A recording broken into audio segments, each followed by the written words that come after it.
it's Monday, so you know what that means. It's time for another episode of Marcus in the Man Cave with your boy Marcus and our wonderful, beautiful, most amazing TikTok famous. She is the bee's knees, and she is now on the logo, Miss Janelle Mayfield. How you doing, lady? We did it, Joe. I'm on the logo. What a week we got. And I want to just say, shout out to Ra, who is a little under the weather today. We love you. Can't wait to have you back. And with that being said, she, along with Anthony, are now permanent members of the Man Cave, y'all. Permanent members. So you'll be seeing them week in, week out. They've been popular enough that we just couldn't let them go. Janelle, what'd you do this weekend? I relaxed. I went to the park. We have like this tradition where every Saturday morning we get up and get breakfast and go to the park. So we just chilled, but it was beautiful this weekend. It rained in the evening, but it was nice. I feel like it was raining everywhere. Anthony, what did you do this weekend? I went to Atlanta, visit some friends, try to get into some hood rack activities. They outside, but they never outside for real. True. So, True. Well, I'm not going to take up too much time with your interests this week. I want to definitely say hello to our guests. So last minute, I had to find out, I wanted another woman on the set because I didn't want Janelle to be by herself. So I was like, let me go find somebody. So, I had to dig in my Howard bag, go dig it in there. And then I was like, oh, look, the name that floated on top is Jasmine. So I called her up. Well, I didn't call her up. I messaged her. And she was like, yeah, I'll do it. And y'all don't understand how, when you're putting a show together like this, how amazing it is to have friends and have people that on a moment's notice will be like, I'll do it. And like there was no grief, no pushback, no nothing. She's like, I'll do it. I just told her what she needed to do, and she did it like immediately. So, hello, Jasmine, and welcome to the show. Hey, it's a nice break from my homework, so I'm happy to be here. Oh, amazing. And then, for tonight's topics, because I put it out there what the topics were, I knew I needed a guy that could definitely speak to it, and a guy who's meant a lot in my career. And so I was like, oh, man, no one could be better than having Michael Newby on board for today's show. He's been a brother to me. He's kept me out of some trouble that I probably could have got myself into. He's kept my head on straight. So I appreciate you coming, brother. Yeah, thanks, man. Thank you for having me. It's a long time coming, so I'm happy to be here. It is. And then I want to say, hey, what's up, John? Hey, John is in the chat. What's up, man? John is my best friend. I just want everyone to know. Jasmine is too. John's also my best friend. That's all. I love how she just like threw that on there. Jasmine is too. She knows. And my first shirt is in here. Oh, that's crazy. How's it going, sir? I promise not to say anything to get my stripe taken. Oh man, we got 21 people in here already today. Y'all showing love. I really appreciate it. This is amazing. Let's hit 30. Go. See you on the track, newbie. Okay. Oh no. Thank y'all for coming. And let's try to hit 30 today. So if you got friends, tell them, tag them, tell them come in and come watch, because tonight we're gonna get to some real deep topics. First, we want to start off with our little intro like we always do. I've anointed Anthony as our sports guy. So Anthony, take us away. I mean, Game 3 yesterday. Giannis finally got himself going. You know what I'm saying? Book kind of had a rough game. Honestly, if Giannis plays like that, I mean, I don't know if CP3 is ever gonna get this ring. You know what I'm saying? Do y'all have a horse in the race as far as who you want to win for the finals? Suns. I said if Giannis plays, I want the Bucks to win. Why? Why? Because I really like Giannis. I like Giannis. I was asking. I don't know if I asked y'all this. I was like, do you think Giannis has like too many holes in his game to really like? I don't think he has a real game other than being big and powerful. I wouldn't say that he deserves MVP right now, but I'm just saying.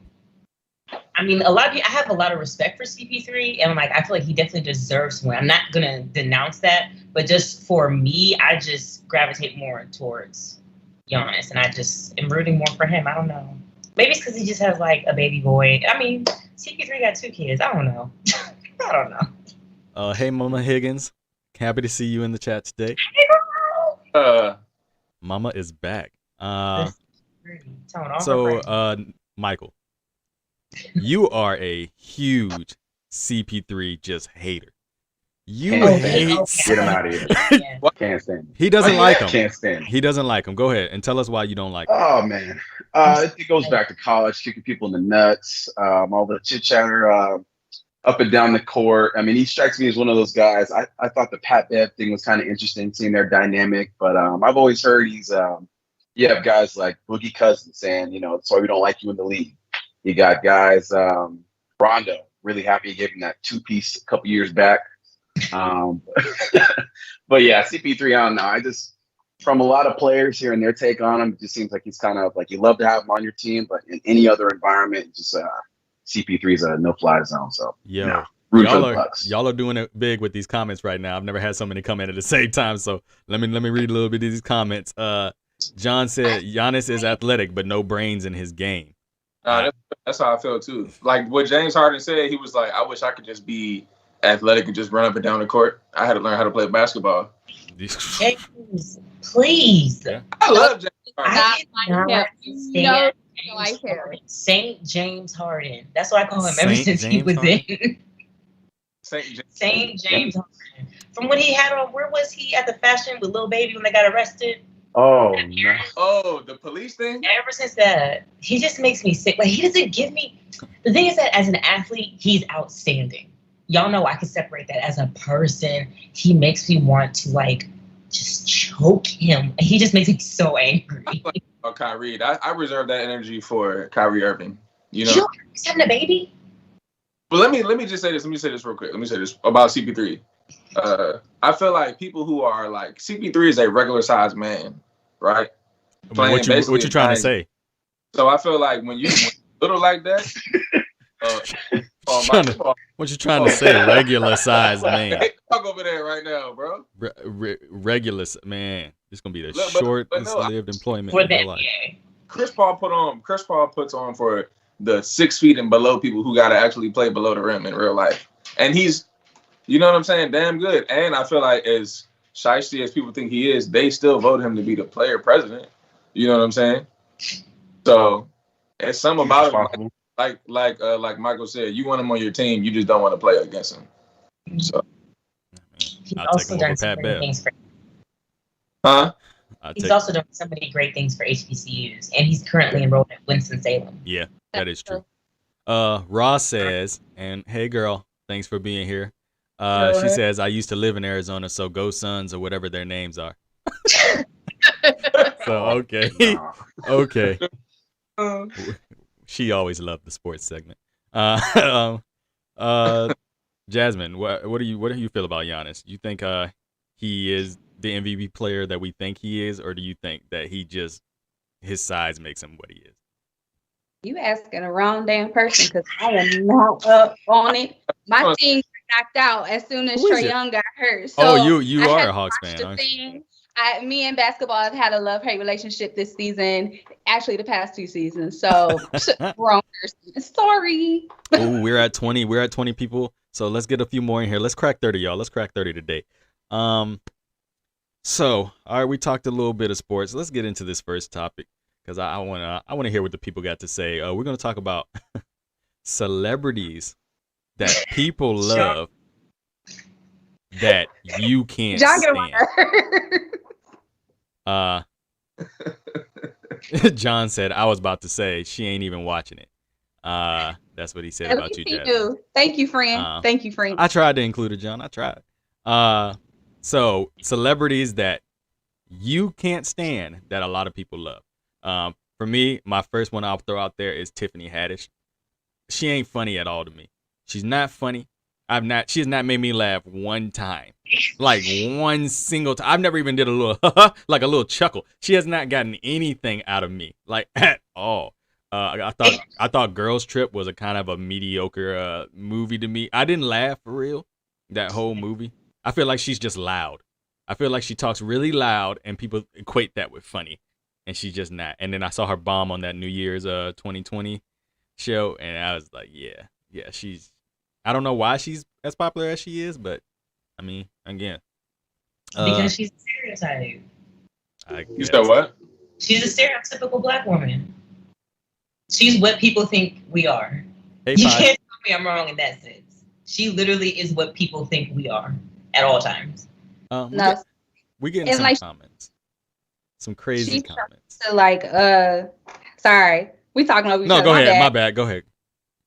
So she tries try to be an actress and tries to have some type of range, but she literally plays herself in everything that she does. Like, there's some things where I'm like, okay, Tiffany, ha ha, he, but after a while, it's like, all right, sis, what else you got? You right. Let me read some of these comments real quick. Pi, I love you. I'm glad to see you here. Let me read some of these comments. Jessica Greer says that shut up, Raw. I'm not reading that way. But she has a great story for her career breakthrough, and she does. Now, let me preface this by saying we are in no means, when we say these celebrities, saying that they don't deserve their success or whatever. That's not what I'm saying. I'm happy for anybody getting the bag doing what they love. Like, I want to make that abundantly clear. All I'm saying is you don't do it for me. That's all I'm saying. I'm seeing a lot of comments about the Kardashians. Like, I don't think anybody, I don't know anybody who actually likes the Kardashians as a whole. I think they like them individually. Like, there's individual, I don't know. Sinise says Will Ferrell. That's Sinise. Will Ferrell. Oh, my. Wait a minute. She also said Tracy Morgan. Yeah. Oh, we are at 29 people, y'all. We need one more person. One more person, and we break 30 for the first time, y'all. Bring it. Bring one more person. Tracy Morgan, I agree with. Tracy Morgan's not funny to me. What? Sorry. But he got in that bad accident. Does that make him funny? Janelle giving out the sympathy vote. She's just giving out the sympathy Michael, vote. hey, Michael. Michael, what celebrity? No, wait. He was funny in Longest Yard. As the truth. Wow. No, he wasn't. Yeah, he was wild. He was just wild. Can we go back to funniest moment? His funniest moment is in Martin because Yeah. taped to the saxophone talking about pick up the pieces. That was the last time he was funny to me. Anthony, what'd you say? You wanted to go back to what now? Can we go back to Tiffany for a second? I just want to say, look, listen. Does Tiffany Haddish make me laugh? No. No, but she does make me happy though. You know what I'm saying? Like, she's a comedian though. She's supposed to make me laugh. Hold on. So I people are funny on stage, funny in real life. Like, I feel like Tiffany might just be like one of those who to be funny around. You know what I'm saying? Then don't be famous. Janelle looking at me like I'm. It makes me happy too, but I don't think he deserves MVP. Like, I don't understand what you're saying. I think that she makes a lot of people happy. I know. I just like her. That's all I wanted to say. You know, just throw a little back in there. That's Come all. on, y'all. We're at 28 viewers. Let's get a few more in here so we can get to 30. Let's get to 30. Newbie. Michael. Sorry. We're not at work. I want to preface this by saying, yeah, you threw all my joint out there. I'm sorry. Social's coming out next. I'll get your address next. Go ahead. Nicolas Cage and Keanu Reeves. Those are two I can't get behind.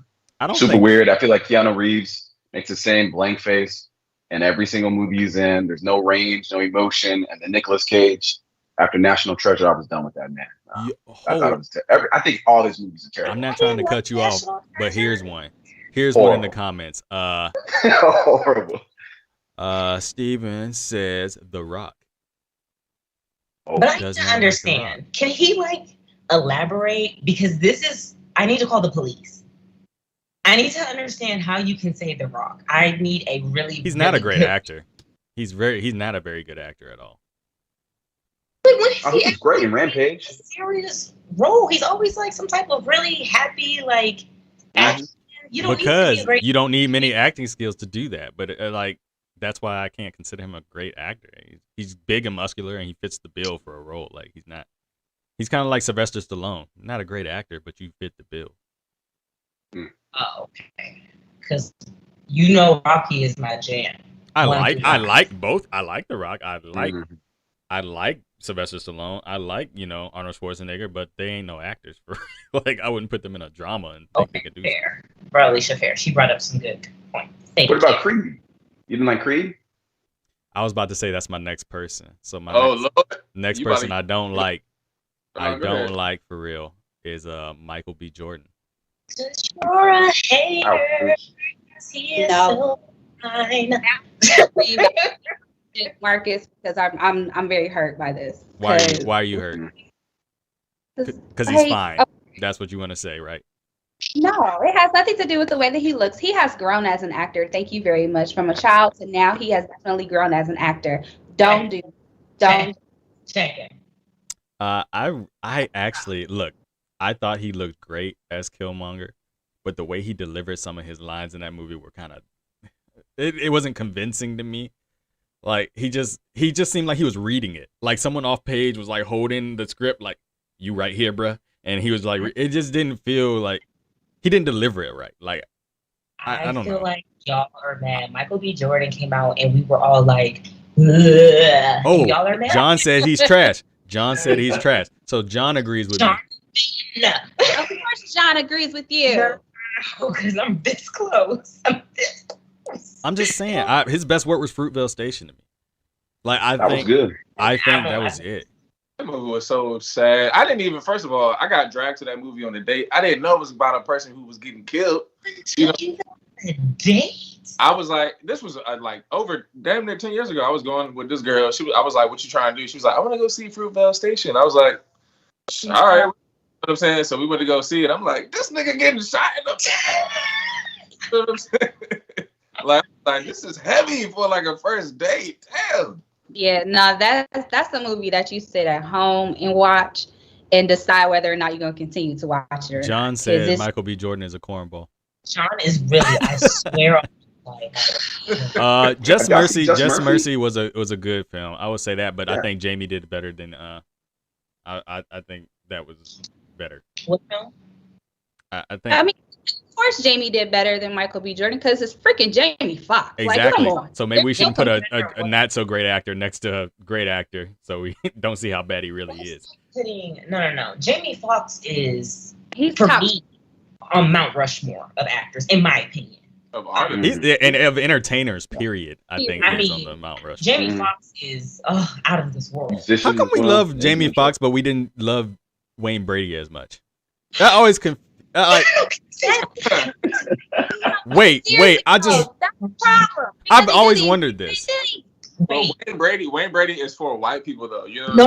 Can I say something? Because I literally was talking about this. Trevor and I watched the Wayne Brady episode of Chappelle Show, which in my opinion is one of the best episodes. In my opinion, and I was like, I've always been a huge Wayne Brady fan. Like a huge. I listen to his music still to this day. Like whose line is it anyway? Back in the day.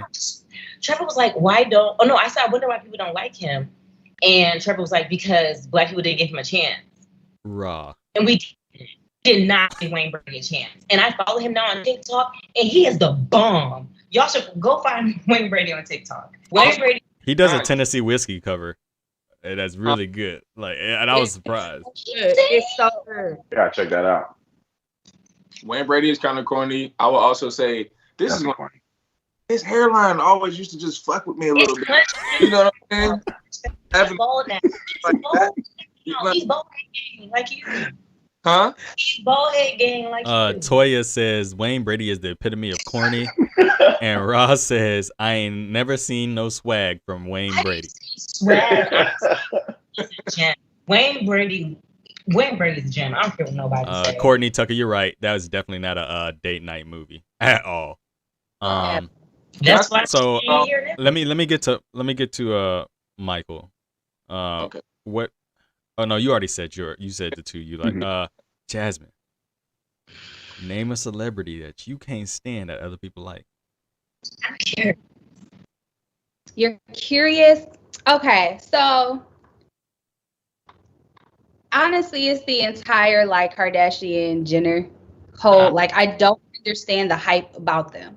Like what is it that people are so drawn to them about? Like people literally watch their show. I never watched an episode of their show. People were crying because the show was ending. I'm like, meh, okay. And like, what is it about them? I just don't understand. And then like they put out all this stuff, and it's literally stuff that's doesn't really need to be perfected, and you paying more for it. Like I'm a woman that wears Spanx. I'm not buying shit from Kim Kardashian because one, Spanx are already too damn expensive, and then you gonna make them even more expensive for what? Release. I can't do it. Huh? What you wear? They're called Spanx. You put them on and they suck everything in to make everything look nice and smooth when you're wearing those tight dresses. That's how y'all do that. Okay. You know, some of us have to, others, they're lucky they don't have to. But me, as a full-figured woman, I like to be sucked in a little bit, People love spicy white women. Okay. What? Okay. I mean, Spicy one type in the comments. Spicy white is like Eastern European. It's like you're white. You're Melania Trumps, basically. You can also take advantage of like that exotic type of aesthetic. Ambiguity a little bit. But they're all plump full of plastic. So how is it really exotic looking if you're plastic? I'm very confused. Pie, I agree with you. Amy Schumer is not funny. What'd you say? Amy Schumer is not funny at all. Say it again. Pie says Amy Schumer, and I completely agree. Amy Schumer. Oh yeah, that's a good one. That's a good one. What is it about her? She's so gross to me. She's not funny. She makes you like, ugh, like you're icky. She looked like she farts all the time to me. Yeah. Hey, John said, and John said that he said, "What was that sound effect, Jasmine?" Oh, you do it again? Yeah. It's a little like suck it in. Oh. Nah, that is not how they came up. Y'all gotta watch. I'm telling y'all gotta watch the O.J. Simpson documentary because they did not come up by Kim. They did not come up by Kim. That what about the show though? Showed me some things. So Ray J didn't put him on? Nah, no. If it was for OJ, they wouldn't be shit, bro. Stop talking about Ray J. Stop talking about Ray J. So we can get sponsored by Raycon like everybody else. And we can put another button. Stop. So don't talk about Ray J. We might need him later on. Trevor actually has a pair of Raycons, and they're actually really good headphones. Really? Yeah, yes. I heard a lot of people say that. Shocked. Wendy Williams. He supports the black. Okay, I'm all about it. Wendy Williams. You said Wendy Williams? Yeah. They're supposed. I've never liked her, and after this past week when she was talking about that boy that died, the way that I cannot. Then she came for Auntie Tabitha. Like, come on, ma'am. Just because your marriage wasn't shit doesn't mean that everybody's marriage is gonna be like that. You better cup off Auntie Tab. I feel like this is her downfall. I feel like she knows this is the end, so she's trying to do whatever she can. But this is the end of Wendy Williams. I believe. She might be doing it to get canceled. We are in a very, very sensitive time. And the stuff she be talking about now and spewing out, people don't accept. Like, I can't even say, like, I don't like the color red because someone's going to get offended. Like, she can't. She can't. Actually. Let me stop. Can I say to people who I don't like, please? And I will. Go ahead. I'd love to hear the trash you about to say. Listen. All right. The first person I don't like is I think he's a great person. I love his advocacy, love his game. Don't like Kyrie Irving. Don't like him at all. Kyrie just gets on my nerves. I just feel like he just annoying ass person. You know what I mean? I don't like how he shits on the media either. Like they're part of the reason why you're so rich and famous, bro. You know what I'm saying? Yeah. Okay. I like Michael Jackson. I will be honest about his singing voice, though. Can we be honest about how he sounds like this? And then I texted. I was in a group chat. I'm gonna tell y'all this. I said that Jacquees is not all bad. Like if he has some ear training. No, but you said it in comparison. No, because what I said. All right, let me say what I said. I'm gonna say it for real. Y'all can deal with. Y'all do it.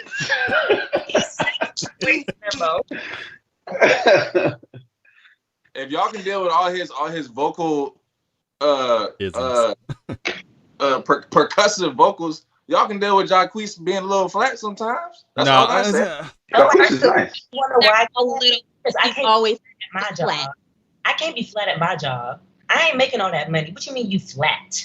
And you got all this money and all these different features. No, you don't get to be flat. Y'all can't be flat. This is Can't keep singing the same key in every song. So how you flat and that's the only key you sing in? I'm very confused. Someone just spelled. I know you're talking about Someone Jacquees. just spelled Chimona. What? He good. Is he your friend? He's pretty good. hold on, let's Together. Hold on. Let him finish. Because y'all ganging up on listen, so hold on. Jacquees' problem is that he thinks he's much better than he is. And he just needs ear training. He needs to know there are other notes outside of the pentatonic scale. If he could get with like Miss Miller, Kanatra Miller, or somebody like that, you know what I'm saying? He'd be all right. She would lose shit trying to ear train that boy. Remember when Marcus said, "Oh, we're not going to sit up here and say that people don't deserve to be where they're at." Jacquees does not deserve to be where he's at. That's Like, let's crazy. be real. You don't like bed? You don't like bed? I know. Nothing. I told you the Y'all only name song I one like song, is like- where he's featured with Wale, and it's only because I love Wale. That's the only reason. No, you can't sit there and tell me this man still Right. needs ear training, and he has the status that he does. Hey, let me read these comments. Let me read these comments real quick. First of all, there's a conversation going on about Stedman in these comments. We can talk about They Stedman. called Stedman him. is living his best life. Hold on. They called him Mr. He followed Oprah. instructions. Mr. Oprah, and then they called him a Stedman Winfrey. They need to stop. I would do the same thing. I would do the same And thing. Ross says that there are other vowel sounds. Jacquees needs to learn there are other vowel sounds. And Toya says it's a lot of E's to sing. Y'all can't sing 20 minutes of E's. So I ain't saying it's useful talent though. What did John say up there? Jacquees is terrible, bro. Come on. And I agree. That boy does nothing but remakes, sings to old R&B tracks. He Like got tone. He got good tone though. no, but he had the audacity to call himself the new king of R&B. He had the audacity to do that. No. No. I don't think he meant that seriously though. You're not serious. And you keep and Anthony, you keep throwing Bed in here. Like Bed is a rock. It was a good song. It was a good song. But what else? Everybody can produce one good joint, like with the right back. Tone of his voice. If he could just learn some other notes and get the pitches right, he would be cool. I prefer you to I like his tone better than Michael Jackson's tone. If your camera should just stop working, just go ahead and hang it up for the night. I just want you to go ahead and hang it up. I just want you to hang it up for the night. That's not what we're saying. That's not what we're saying. No. I'm just gonna tell. We'll tell the people you had spotty internet. Like that's it. I Janelle. didn't get to go yet. I know. I'm coming to you. All right, so Miss my first name on the logo. person Go. is Lil Wayne. I do not. Oh, I think this is gonna go to your unattractive thing. Are we about to go there again? Hold on. Are we about to go there? First of all, you can be the biggest Lil Wayne fan in the world. If you sit up here and tell me that Lil Wayne is attractive, there's really something wrong with you. We talking. I feel like everyone can agree with that. Lil Wayne really needs some help right now. He looks crazy. Oh, we got two more people. Two more people to get to 30, y'all. And Two I'm more gonna people. tell y'all why. Lil Wayne, in my opinion, is just great at rhyming. Like, I think he's great at Trevor tries so hard. He'll make me sit in the car and listen to Lil Wayne album after Lil Wayne album. It's torture. But I can't. I like two songs by Lil Wayne. What? I love him as a teacher. I love him as a Two? teacher. But I tried. Y'all, I should have never put her name on that logo. She don't like, listen. I'm just saying what I'm saying. And then my last person is Magic Johnson, which I said before, because I do not trust him. There is something about Magic Johnson, like after watching a lot of documentaries, and I just watch how he responds to certain situations. I just don't trust Magic Johnson. I also just don't trust people that all they do is smile, like 24/7. That creeps me out. I feel like you have like 10 bodies in your backyard. And my mom know what I'm talking about because I'm pretty sure our old neighbor in Ohio was a murderer. He was always smiling. So she knows what I'm talking about. Catch him, kill him. She knows. That's it. Well, let's read these comments because oh my gosh. All right. Y'all can be Hold on. There's a bunch and I gotta get to them. Wayne is not attractive. First of all, can we not do that unattractive raw? First of all, don't get her started on that because we're not going. She is still not explained this right. Wayne is not attractive, but you can't deny his lyricism. The bars go over my head a few times, and then I'm like, stay woke. John said, this is crazy. Don, oh my gosh, my night's made. Don, thank you for coming tonight. Hi to you as well. Toya says he's not attractive, LOL, but his wordplay is killer. Keo, what's up, boy? He said, wild. Yeah, she wild for that. Unique, what's up, man? Said, go ahead and log out for me, baby. I feel like I should get props for at least trying. Like, I'm not just gonna. I really try to listen to his music. I was like, okay, I'm gonna do it. Like, I think we're going to Ohio or something. I listened to so many albums, and I was like, you didn't like Carter 3? You didn't like it's not that I don't like it. Like, where's Trevor? Do I want to dance to the okay? songs? Yes, but as far as him rapping, I'm just like, you're just really great at rhyming. Like, it made me think of like nursery rhymes, but just way more advanced. What? Okay. I'm gonna catch y'all next week. There's only one person that really I put over Wayne as a lyricist. Well, maybe two people I put over Wayne as lyricist. Whatever Toy. I think two. Toy just said. Two. I would say Kendrick and Andre 3000. But Kendrick was trying to model his bars after Wayne. I think I like Kendrick's. I guess I like the messages in Kendrick's music better. They resonate with me a little bit more. That's why I put them there. I think that's why. I also like storytelling rapping. Hold on, let me finish reading this. Like Lil Wayne. Let me finish reading these attacks on Janelle because they make me happy right now. That's fine. For real though, that's all I got to say. A certain person said Lil Wayne is a top 5, dead or alive. No, he's not. Mans is one of the greatest rappers to ever live. Agreed. He just needs to do something with that head because it's matted and nasty. He came in with the win. Relicia said undeniable talent. Ooh. Steven says like The Rock. I wouldn't say that. You're never late in the man cave. You come in when you come in and you enjoy yourself while you're here. You're never late. Restream just congratulated us. Over 100 messages posted today. Y'all keep your comments coming in. If you don't stop working, okay. Lil Wayne does resemble a beauty supply store wig that has seen better days 20 years ago. Dang. Y'all just coming at it, huh? Anthony's head is hopping. Ross said your head is hopping right now, man. Hey, Connecticut. Hey. Replying to she can't help herself. I'm trying to read all y'all comments. Y'all coming in hot today. But anyway, wrong, Janelle. Oh man. So Janelle, go ahead. Keep. Who else was it? You said Lil Wayne and who else? I said Magic Johnson, but the last person I'm not going to say because y'all gonna disown me. Well, let's go ahead. We already know. I told my mom, and she was like, "Please say it, please." All right, here's what I'm gonna say. I'm gonna say it just like. Oh, before you say it. Hold on. Y'all, we are almost there. Tag 2 people. Everybody tag 2 people. Get us to 30 so we can secure this sponsorship, y'all. Get us there. We just need one of those episodes. Get us there. Come on, we're almost there, guys. All right. Now, Janelle, let us hear who will disown you for. So this has nothing to do with talent. This is just me not choosing to be like, oh, I want to listen to their music. Okay? It's Prince. Oh! Like, I never think to listen to Prince. I never be like, oh, I want to listen to Prince right now. But that has nothing to do with the fact that he's one of the most talented musicians in the world.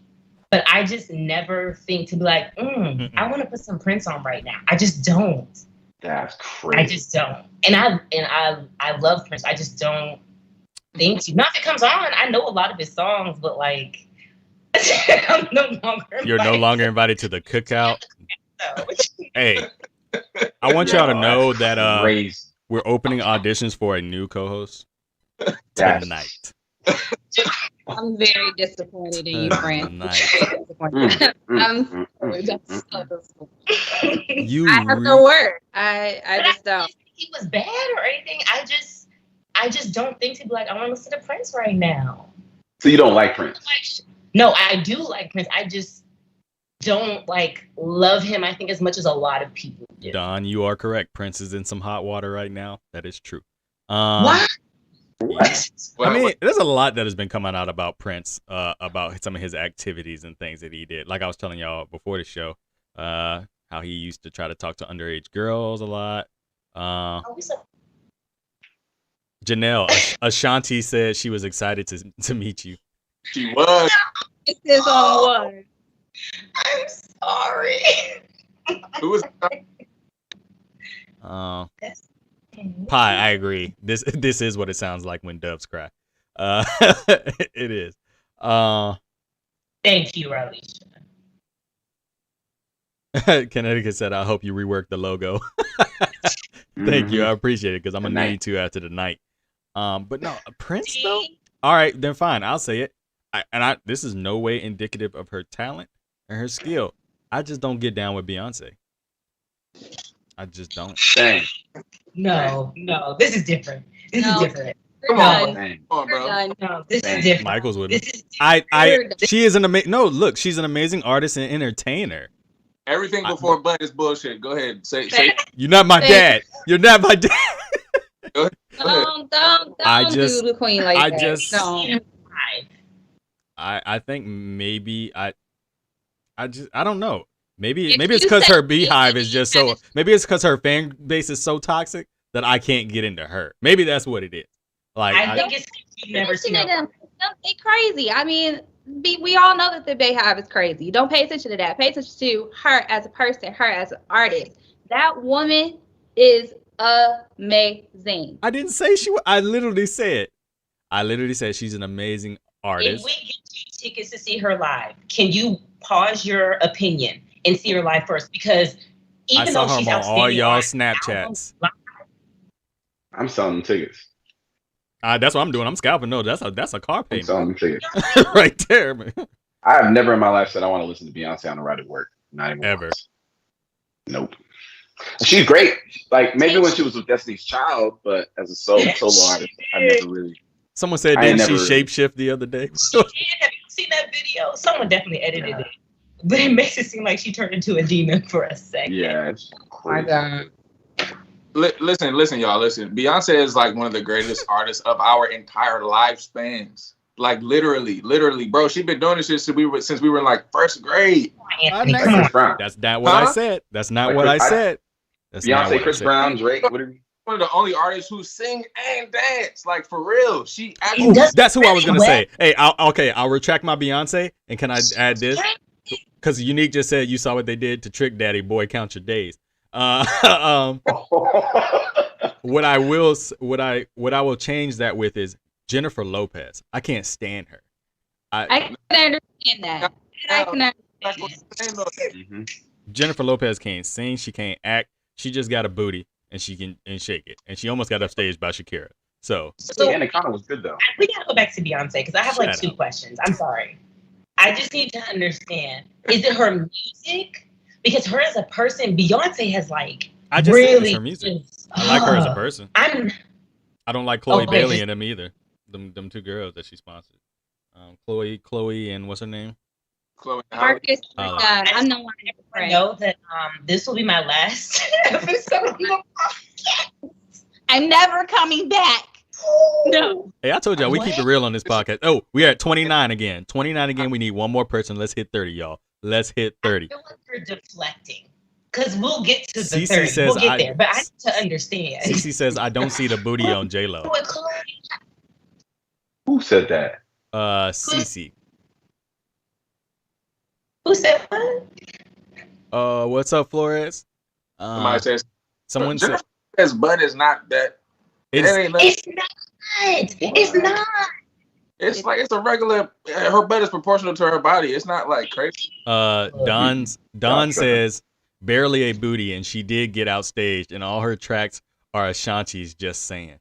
It's because she was wearing velour back then. Velour gives you that little cage. When we were wearing velour sweatsuits, remember? I don't even know what those are. I know she's talking about friends. You said they wear see Michael, they wear the Spanx with the velour, and they put it all on at one time. That's gotcha. It's too damn hot. If you ever in your life put on Spanx under velour, you're sweating your ass off. Don said she got a non-ass insured. That's crazy. When she was in the DJ Khaled video with that little thong, whatever, I was like, baby girl, it's up to your back. What is going on? Oh. I was like, J-Lo, the audacity. You couldn't at least we couldn't get a better editor? I will say Beyonce tickets are outrageous. I gotta sell my firstborn to not be in the nosebleeds. I think she goes on tour. She goes on tour at tax season all the time because she know y'all put that check on there every time. When I tell you Beyonce, she gives you a show. She gives you a life-changing event. Okay. Would you go to a Michael Jackson show if you had a chance, or a Beyonce show? Beyonce. Michael Jackson. Michael Jackson. I go to both. Because Beyonce can sing You better. don't get to go to both, Jasmine. I will scrape up the money. I'm going to both. Okay. Michael Jackson might have 30 bona fide. I'm pretty sure he's the highest selling artist all time. I don't even think it's really. No, Beyonce beat him. That don't mean nothing. No. All right, hold on, Anthony. Go ahead, say what you're about to say because I think it's important. Somebody Google that for me. I'm pretty sure she recently beat him. Oh, only thing I was gonna say was, look, the difference. Okay, obviously Michael Jackson got just as many hits. Obviously, he's the icon of icons. If I have a choice, I'm going to see Beyonce. First of all, I'm attracted to Beyonce. Me too. She's not even that. But also, she can anyway. sing. Michael Jackson cannot sing. I don't give a fuck what nobody say, bro. I don't care. I wouldn't say he can't sing. Adult Michael Jackson? Child Michael Jackson sang better than adult Michael Jackson. I will say that. I think the nose jobs had something to do with his vocals though. But wow. I ain't gonna lie. Michael, because he had serious body dysmorphia. Okay, that's fine. He's still crazy. He was still crazy. I don't know why is it so hard for us to accept? We want to give Michael Jackson so many passes when we won't give it to other artists that because if I feel like if I give Michael Jackson a pass for some of the weird crap he did, then that's gonna lead me down a slippery slope with some of these other artists that we canceling and people that we canceling out. But we Michael Jackson's like that golden figure that we refuse to let anybody tarnish sometimes. And I don't know. Let me read some of these comments because Flores said J-Lo lost me on the 3rd or 4th engagement. Yeah. You get the Infinity Stone to like Thanos. If you don't know velour, it's past your bedtime. I guess I'll go to sleep. I'm not in. Maybe You just don't remember it. Yeah, maybe I'm too young to remember it. I paid the dub for tickets in Nashville to Beyonce. Let me see what else we got here. more for a Travis Scott concert than Black Beyonce. Card is gone. You can't not like MJ. Okay, Yeah. so Anthony, No, you're right, Marcus. MJ is actually insane, and I think a lot of people know that there was really something wrong with him. But Keo said what you said, Janelle. over this man, Yep, Keo said what you said. Dangled his kids over the balcony. Man's dangled his kids over the balcony. like, if y'all see me dangling Zaya over the balcony, what are y'all calling 911 or no? I hope so.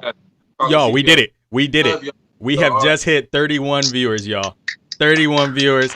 Appreciate it, y'all. I really appreciate it. Means a lot to me. Let's read. Hey, Phil's up in here. Philip. Beyonce tickets and or Bruno Mars ticket prices. I would love to. What I will say, I love Bruno Mars. I love his band. Like I like the energy they have. Now I do think he kind of benefits from some cultural ambiguity, but I like him. I can't help but like him. I think he's funky. Yeah, no, he does. He puts on an amazing show. I saw him a couple of years ago in Detroit. But I think like their ticket prices are about the same, but it depends on. But you also have to think about what we're paying for. Like, we're not just paying Beyonce. I mean, the woman has outstanding musicians. She has outstanding lighting. Like, Bruno Mars is, when people are giving me live music with real instrumentalists, I'm paying.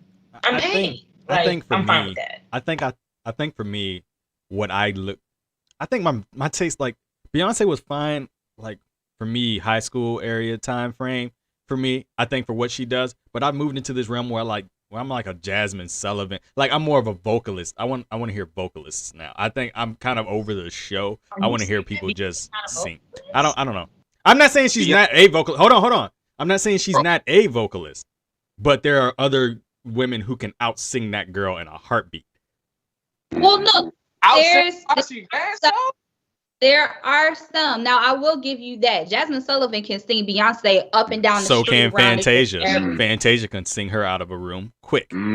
There are other people, but at the same token, these same people don't have that same work ethic that she puts in. Not saying they don't have the same stamina. Like they don't. So it's almost like comparing apples to oranges when it comes to that, because these same artists are not going to get up there and put on a full show of dancing for 2 hours straight. They going to sing, they going to belt, they going to save their voices. Beyonce is an all-around entertainer, so she's going to give you all of that. So you can't go looking at Beyonce. Maybe you got to give them all that because your voice ain't all that. There is a word from the Lord. Hey, let me go. Maybe you got to give them all that show. You got to give them all that show because your voice ain't all that. You can't just sit there and blow. Anyway, I'm just throw that. Let me read this comment. Let me read this. No, let me read these comments. Let me read these comments. Anthony, you got your black card back. They gave you your black card back. She said. Lost it. I never lost it. Apparently, you got your black card back. No, y'all don't know. Beyonce. Let me read the comment. Y'all made a good point. He did swing his baby like a sack of potatoes. Anthony, you can have your black card back. I apologize. He showed it. I'm gonna leave the door open. Okay, Rob. Y'all see, Beyonce has been doing what Bruno has been doing for over 20 years. I mean, I'll give it to her. They're two different singers. Stop it. I get it. I consider Beyonce more of the all-around entertainer, who is a good singer. She is a good singer. I'm not taking that away from her. She's a great singer.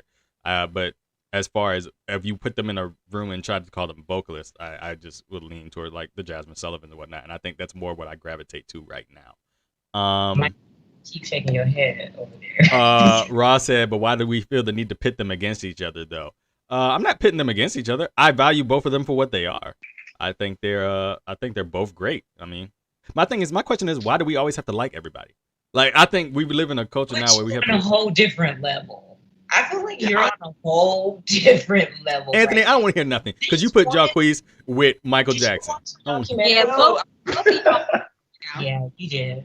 Did you watch her documentary, Marcus? I did. I think it's just because, like, this woman puts her all into her craft. And it's like, there are some people that I watch do that, and I feel like they're just doing it for the money. Like, they just really want to make these bands.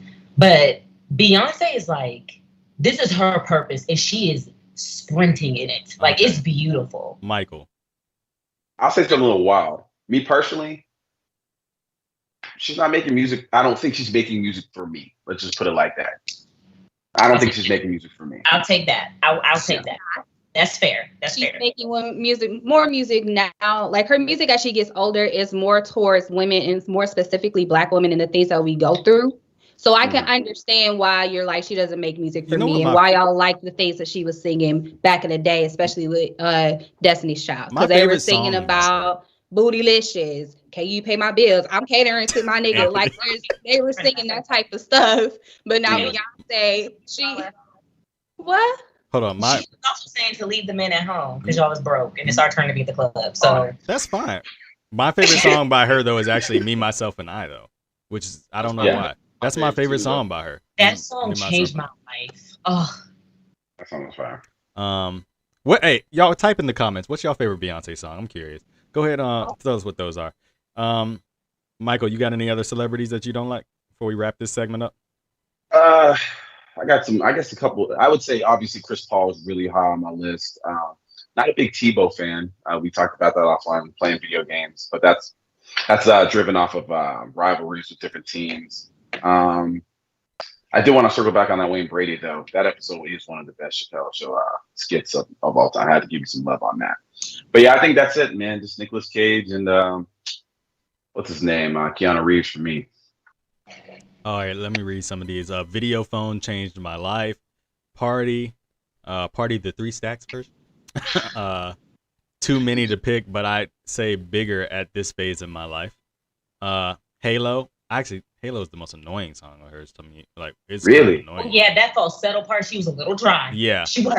Again, Schooling life. how far she's come. She can hit those notes now.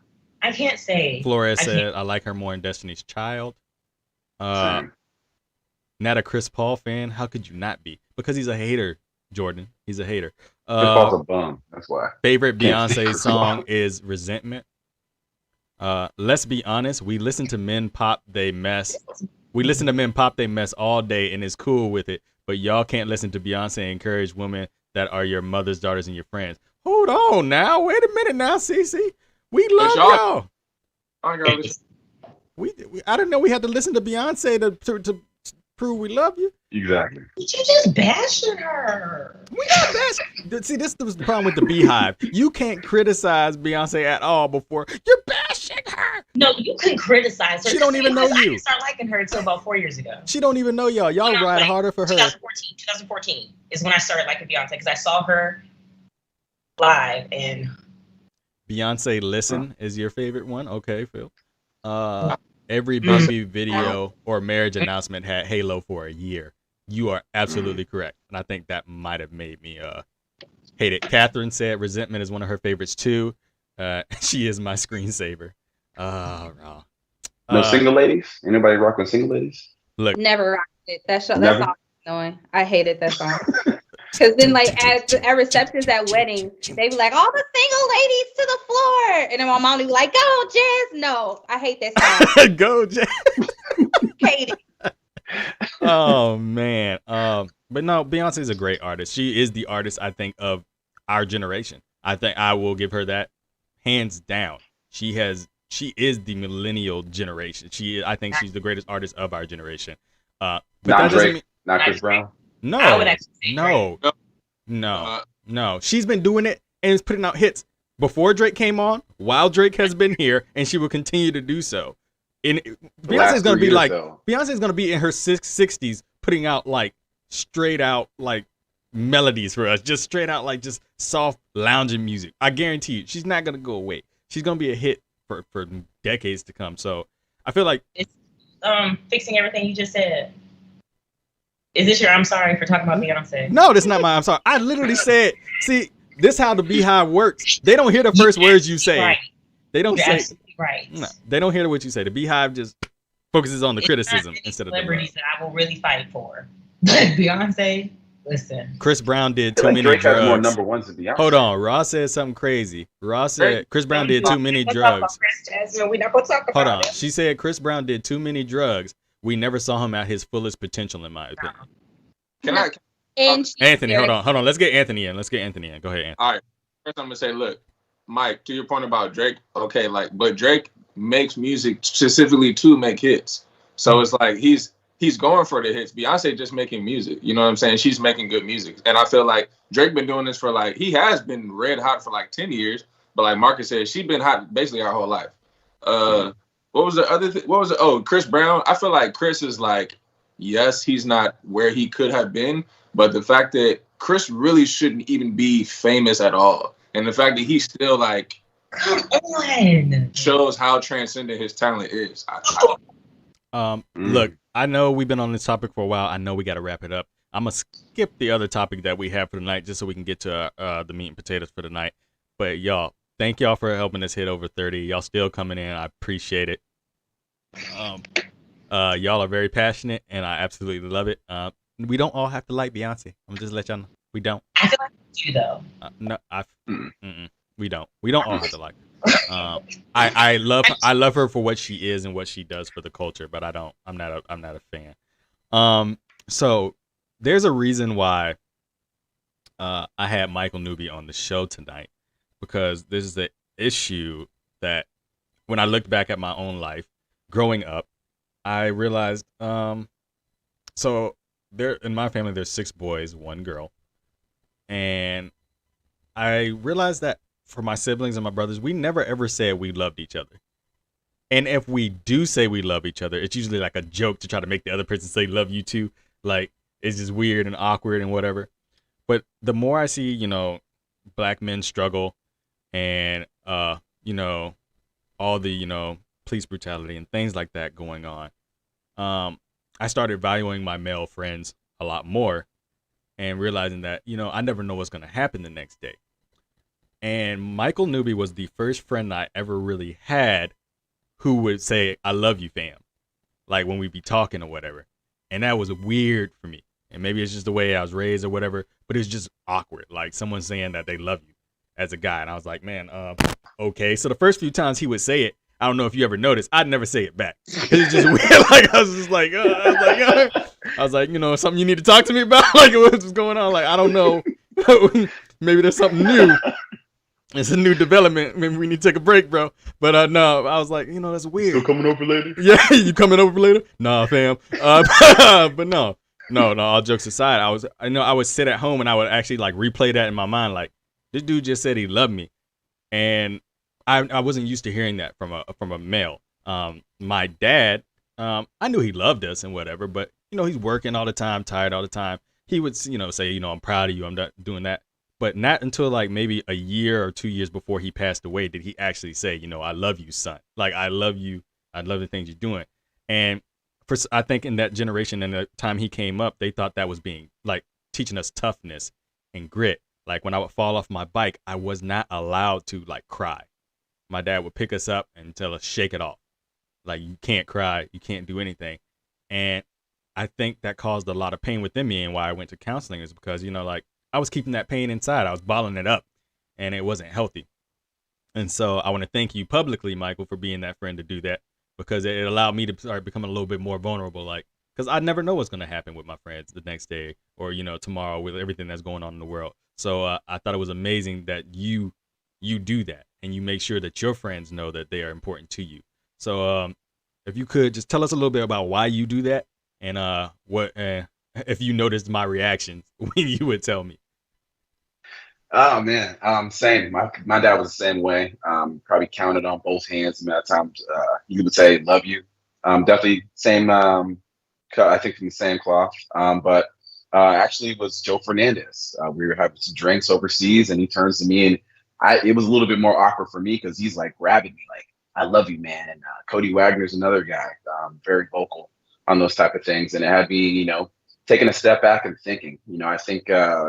With specifically black men, I think we are kind of put into a box. I think we're pushed to be a little bit rougher on the outside, and maybe I think that's the way people perceive us. But I don't know. I think being able to be vocal about the people that make a big impact on your life, I think it's important. Like you said, something bad can happen to you tomorrow, and I could be thinking back on it and wishing I had those moments back. So being vocal on those type of things, I think is important. And yeah, thank you for sharing that. I appreciate it. Yeah. Love you, man. I'm gonna do it on live. I love you too, Michael. Anthony, in your life, did the men in your life that are around you, did they express their love for each other? Did they tell you they loved you? Bro, I think I've told my dad I love him like one time, bro.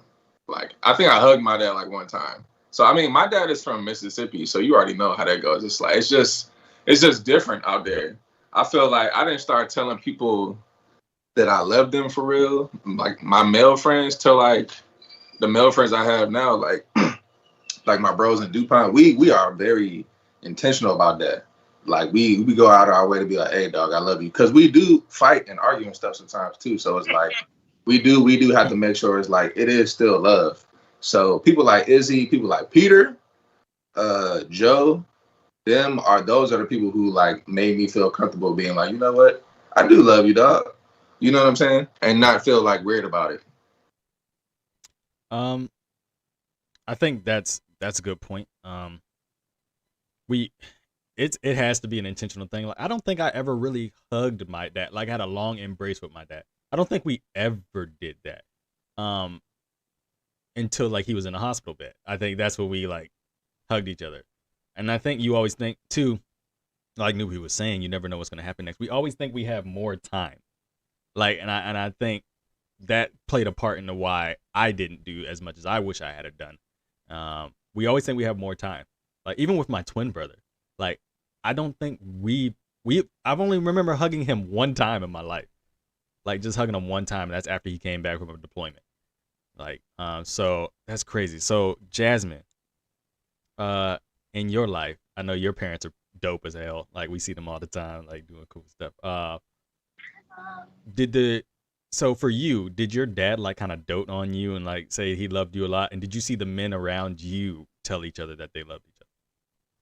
Yeah. That was not something that was like uncommon in our family. It still isn't to this day. Like even with my dad's friends, his closest friends, well, when we were growing up, we will always hear them like, love you, man, love you, dog. When, especially like when we were leaving someplace, it was never anything that anyone's ashamed about because these are people that my dad grew up with. So they've been through a lot of shit together. So it was very easy for them to express their love for each other and their appreciation for each other. And it wasn't anything to where it was like, oh, this feels weird. But like even to this day, and we always joke and say my dad is sensitive because he is, but he's always that person that's like, I love you, I love you, I love you. To even to his friends now, I love you, which made it a lot easier as well for like my god brothers, because I don't have any brothers. It's all girls. The closest brothers I have are my god brothers. And so he constantly told them, I love you. Made it known that there were men in their lives that were not afraid to say I love you and then not afraid to even just be there for them. It was a little different for us. So I never really understood that dynamic until I got older and started seeing a lot of guys be like, ugh, why you saying you love me, bro? Like, why is that a problem? I never really understood that. Oh, I totally agree. Let me read some comments real quick, then Janelle will get to you. I do also want to say that I think for my dad's generation and the like my dad's Texas, Southern, I think it's something for the Southern people too. But like you were saying, what you said, Mississippi, Anthony, I think they thought that was how you raise a tough child. I think so. I mean, I kind of get it because they had to get through some of the stuff that they had to go through. I get that, but that toxicity is not good. And I think Rob brought up a good point where I think sometimes in our generation, it's a creation of this perceived homophobia, like this perceived like it's got to be gay to like to tell your man you love him. Like it's got to be like somehow it's gay to say, hey, Michael, I love you. Like, and we got to break that because it's funny when you have someone that you're cool with when they die, then you at the funeral, oh I love him, oh I miss my boy. Like why can't we give each other our roses like while we're here? And Pi said I think it might just be a cultural thing, and I'm wondering, is it just a black people thing where we do this, and is it a condition of just years and years of abuse of our culture in this country that we feel like in order to prep our sons to survive in this country, we have to be harsh to them. Janelle. So, Mother, I love you. Daddy, I love you. And my childhood was outstanding. I will say this. We did not say I love you a lot. More so like during like great accomplishments and things like that. But I knew that my parents loved me way beyond what I could understand because my parents were extremely invested in anything I wanted to do. And not just like, I want to show off my kid. Like my parents were genuinely interested in what I wanted to do. And they showed up for everything.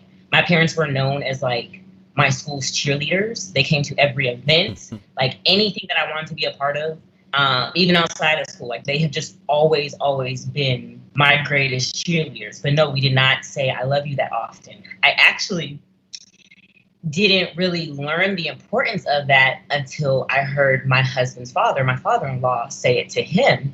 And I was like, it was very weird to me. It was like a foreign language that I did not understand, but they say it all the time. Like they don't hang up the phone without saying it. Even when they call me, like They just say love you. And I didn't understand how powerful it was until like we got married and I started, saying it more myself. Cause like even in past relationships and things like that, I didn't say I love you. Honestly, I think Jasmine's one of the only people that I was comfortable saying I love you to because we say it all the time. But with Zaire, and I told y'all this earlier, like I am very, very, very, very intentional about how I raise him. And when it comes to saying I love you and things like that, like I don't get out of the car or leave him without saying I love you. Like, and I want him to know he can say it in sign language now. So I make sure that he says it back because it's so important. Okay, let me read some of these comments. Before I say that, so before I read this, I'll read it and then I'll tell you. So John says that I think we need to look at the science. Studies shown that babies that are hugged and touched and loved grow up healthier than others who didn't. I'm sure that can translate even into adulthood. And I will say that. So, a story I have to go with that. My twin brother, my dad was a very tough love parent. He was. I felt, like I said, because his generation, I think he felt he had to be.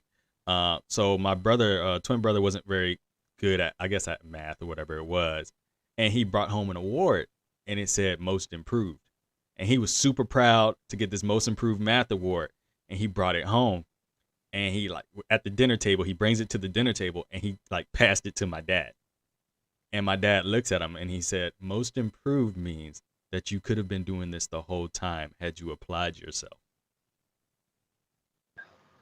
And it was the first time, like my dad, now don't get me wrong, my dad was loving and caring. He really was. But his way of sometimes pushing us in school, it devastated my brother. Like it just broke him. Like he just crying at the table, couldn't compose himself. And it made me think, it's like, man, what is that doing to you as a child? Knowing that even when you try to gain your parents' approval, that you can't make it. Like there's nothing that you can do to be good enough. And sometimes I feel like some parents forget to celebrate their children in the moments. Like celebrate your children in the moments that are making them into a better person. And I understood what my dad tried to do. Now he did go and apologize to my brother, which was big. He did apologize for it.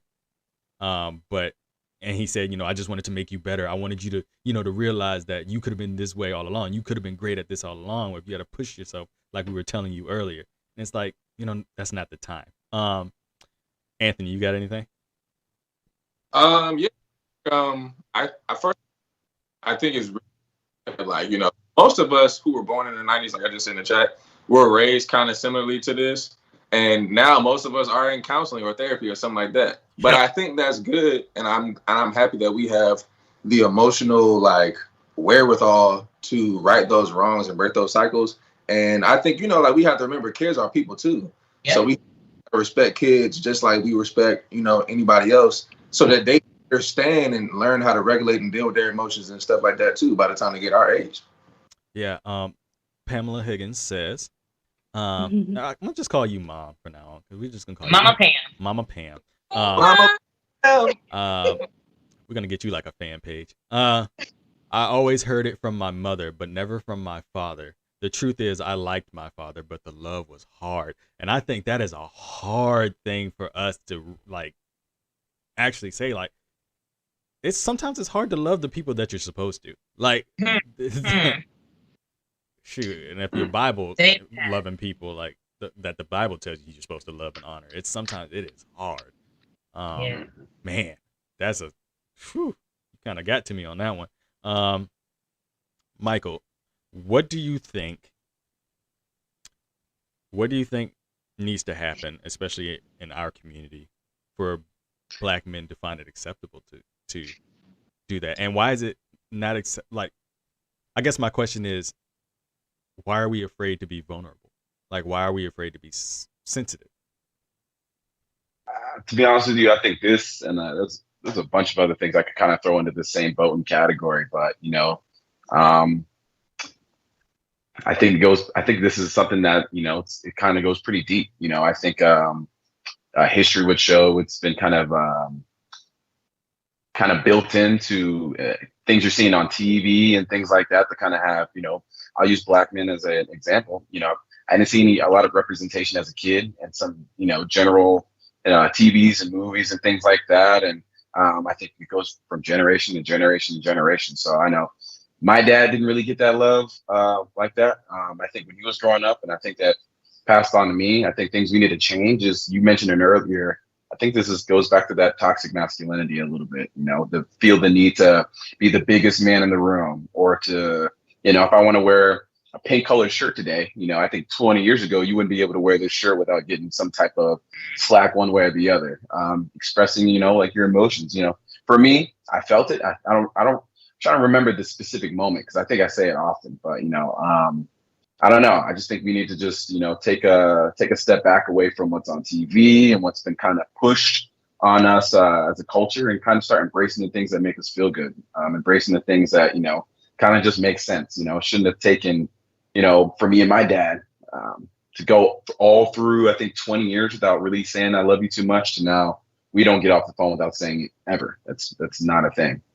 So I don't know, being honest with ourselves and with each other, and just, embracing positivity is, I think, the route we need to go. Before I get to you, Jasmine, I'm definitely coming to you. I got to read this comment, because Unique just said something heavy, and I think it's a huge reason why this is happening. It's a lot to unpack with this convo, but I think Black men growing up in a single parent home contributes to this narrative too. Mm-hmm. You have to be the man of the house so early, you're not afforded the opportunity to be weak. Yeah, man. I see that a lot. You got 16-year-olds out here too, being breadwinners for the house, like actually having to come home to make ends meet. And that's something I've been fortunate to never have to experience, but to have friends that have gone through that, it was crazy. Like, there was a girl at Howard I knew, and she made a stupid comment. We were at the A building, because you know how much time you spend there. And she was like, I don't know why these people are just standing in line. If my dad is just gonna write a check, I'm out. And I was like, do you realize how many people are here on the sliver of like the edge of a knife? How many people are just in a balance here, just barely holding on? Like, there's people who've struggled their whole life to get where they are, and with that struggle comes, you can't afford to be vulnerable. You can't afford to be, seen as, weak, as soft, as people put it. Jasmine, I'm asking you the same question that I asked Michael. What do you think needs to happen? Honestly, it all starts from birth, because you see a lot of parents especially the little boys, when they start to walk, or they start to get into things, and they start to cry. You hear, especially the men, stop that crying, boys don't cry. Why is that the narrative? Why do we need to tell little boys that they should not be crying when something hurts their feelings? Why is that something that has always been embedded in our community? That doesn't make any sense to me. In order for a man to really be able to be himself, he needs to be able to know himself completely. And part of that is his vulnerability.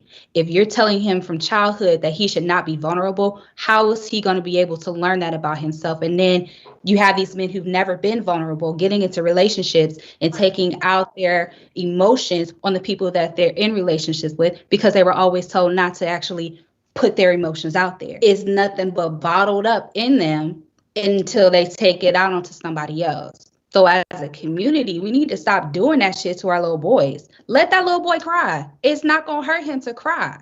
It's not going to change anything about him. For some reason, in our community, everything is correlated with homosexuality. Why? Does this, or he cries, or he says how he feels, he's supposed to be gay when he gets older. It doesn't fucking matter. Let him cry. Let him express his emotions, because at the end of the day, if he can't do it now, it's gonna come out to some therapist or on his significant other later down in life. I completely agree. I used to hear from people that would say, if you cry, if they see you cry for whatever happens to you, if other people see you cry about an incident, that's what they'll keep doing to get a rise out of you. And so if you don't cry, then you're showing you tougher than that. What I plan on teaching my children, if I'm ever blessed to have them, is go ahead, cry about it, but don't let it deter you from doing whatever you want to do. Like, you fall off your bike and you start crying, cry about it. Yeah, because it hurts. Embrace that it does hurt. But don't let that fear and that hurt keep you from getting back on that bike. Like, that's what you don't do. And I think that's where a lot of parents failed. Let me go into these comments, and I'm coming to you, Janelle. We need to address and unpack our own childhoods so we're not passing them on to our children. Completely agree. Courtney Tucker says, nah, sometimes kids be crying for no reason. And yes, there is a difference where you need to tell your kid, hey, stop all that crying. Like, there's a point. Toya says, I'm going to therapy right now so my children will not have to later. That's beautiful. Thank you for being vulnerable. Thank you for being vulnerable like that. Crystal says she wholeheartedly agrees. Connecticut says, we validate all emotions in my house. And I be pretending I live in your house, Connecticut, because I be watching on Snap. I be pretending I'm like your little Valentine's Day thing, sticking up the hearts and saying every day what you loved and what you think. That got to me. I was putting up little hearts in my... Anyway, let me see what else.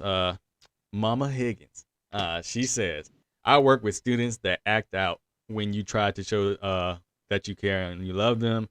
They say they are hard. These are elementary students. Yes. Yes. Like, and that's sad. I've worked with some kids down at the Boys and Girls Club when I was in Little Rock, and man, they would act like they were full grown. Like they would talk like they were grown and talk about, oh, I gotta make this money, and like I gotta do, like, why is that even a concern? When I was playing, I guess I was fortunate enough. When I was outside playing, I was thinking I was like slaying dragons or doing something. These kids are thinking about getting bags and getting money and like hearing what adults have to talk about and think about, and it's sad to me. Janelle, and then we're gonna go to Anthony. Such a lot to unpack. So I'll say two things. Number one, I'm currently in therapy, which I've said before. I have no problem talking about therapy. I think therapy is a true gift that everyone needs to take advantage of if you're able to. One thing that I am understanding and learning, my relationship with my mother is evolving. I'm a mother now, and it has caused our relationship to change, as I feel like most mothers do when they have kids. So we're learning each other in new ways. And if there's one thing that I really have to learn is that whatever feelings I have from what I feel like my parents did do or did not do, they didn't do it to hurt me. There was nowhere in my life where my parents did anything that was not out of love. And I would hope that's the same narrative for everyone. But I'm just thinking about us just saying like there's a lot of things that our parents did, which is absolutely true. But I also think about the things that were done to them.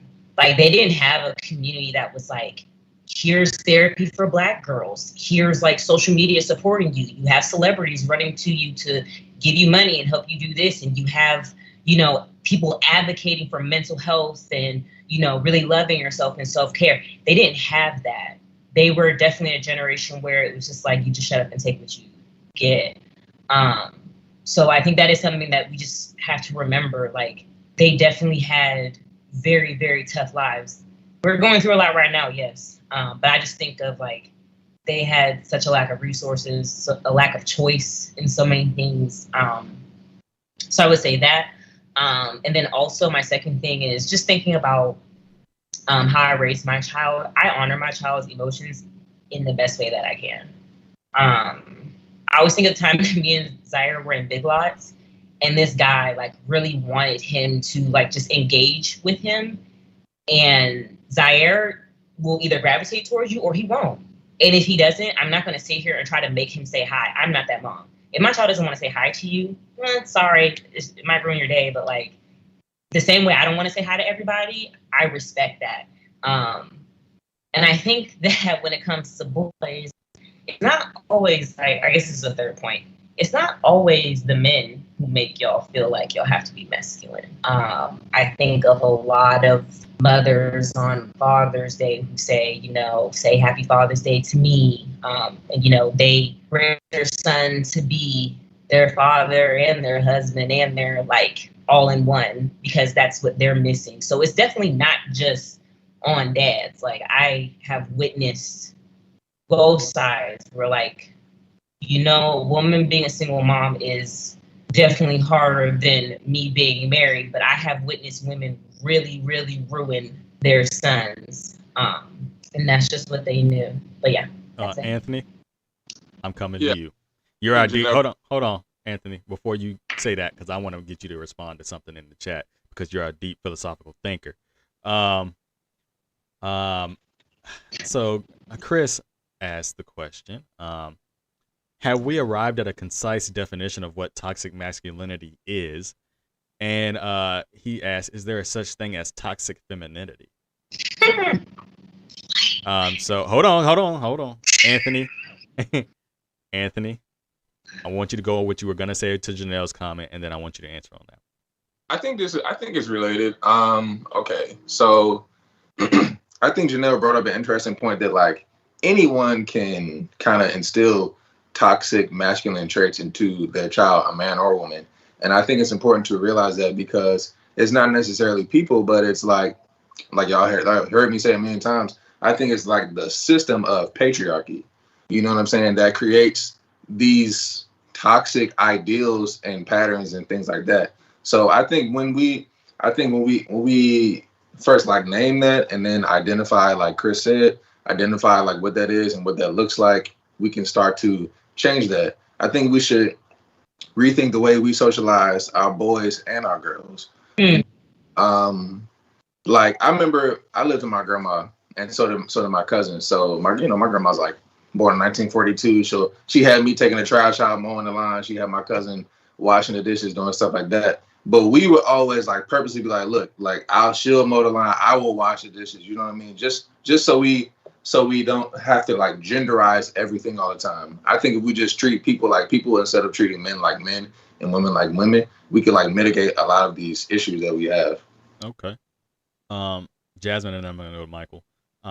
Jasmine, do you think there is toxic femininity? Do you think there's a such thing?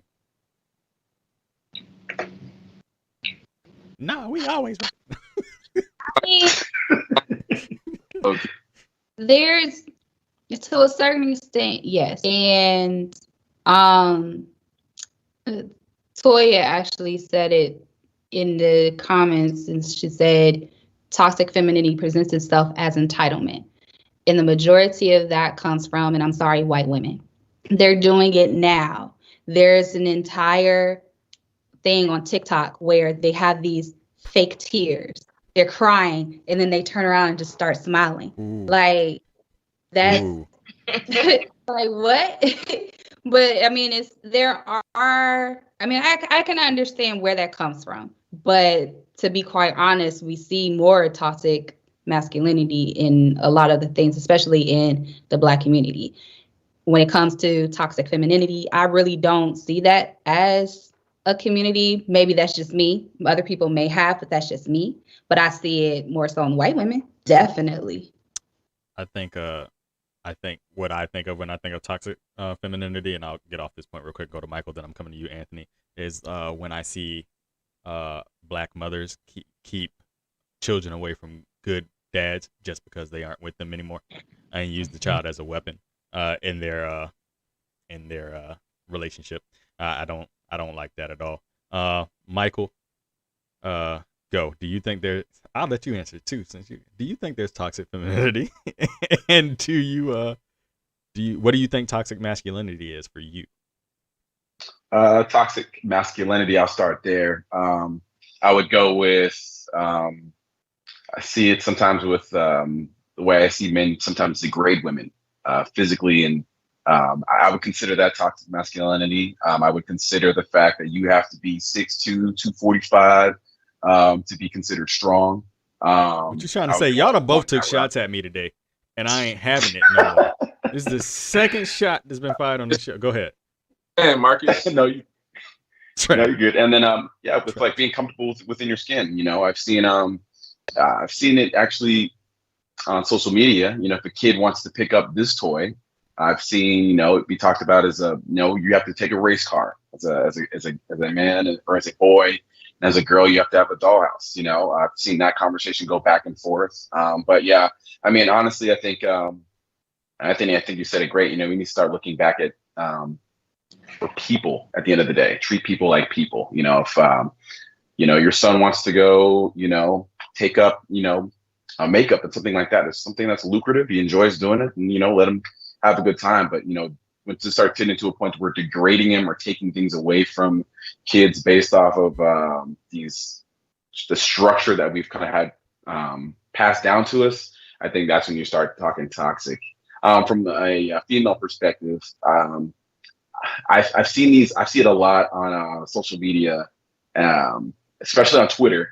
We're talking about breadwinners. You brought it up earlier. I think with family environments, women are entitled to make a lot of money. They can definitely be a breadwinner in some situations. And I've seen some tweets and posts lately, or if a man's not making X amount of money, you're not even considered a man. I think women that are on that path, I think that's pretty toxic. In my opinion, maybe I'm missing the definition. But when we start, equating a man's worth to a certain amount of money, I think that's a little bit off. I don't think that's okay. And then same thing with, I've seen women get on men for, can't wear that shirt, that shirt's gay. Or if you're not 6'3", 225, I've seen a lot of women say, can't even talk to this dude because he's, built like this, So I don't know, maybe I'm a little bit off. I see it a lot, especially down in DC, actually. I see that quite a bit. But those would be some instances where I've seen, women get put down for their appearance, girls having a little bit shorter of a haircut. I've seen women get put down within the sand community on things like that. So that would be my definition of some things that are both toxic in terms of masculinity. And then, you're not a woman because you don't have, this style of hair, or you're not built this way. You're not, so that would be both my definitions. I want to read a comment. It's the most important comment of the night. Mama Pam said that I'm cute. So I just wanted that. I'm cute. Anyway, I just want y'all to know that. Marcus. I appreciate it. She said I'm cute. Marcus. I don't know. No matter what you're gonna say, Anthony. She said I'm she cute, thinks you're cute too, Anthony. and that means I'm attractive. Under Janelle's law, I am attractive. So yes, all right, I'm in there. I don't want to hear it, Anthony, but I am coming to you, Anthony. Marcus, my mom thinks I'm cute, bro. You know what I'm saying? But see, that's your mom. She's not my mom. She's not my mom. Your mom has to say that. She doesn't. She said I'm cute.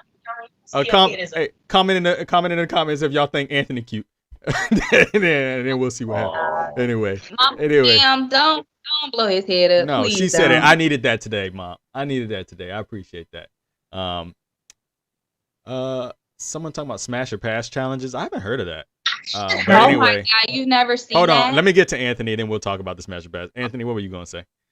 Only thing I was gonna say was the thing about, I think, with women basically like saying, okay, a man's worth is just pretty much based off how much money he makes, and then men saying women's worth is basically based off, how beautiful they are and their ability to raise children and run a household, is literally patriarchy.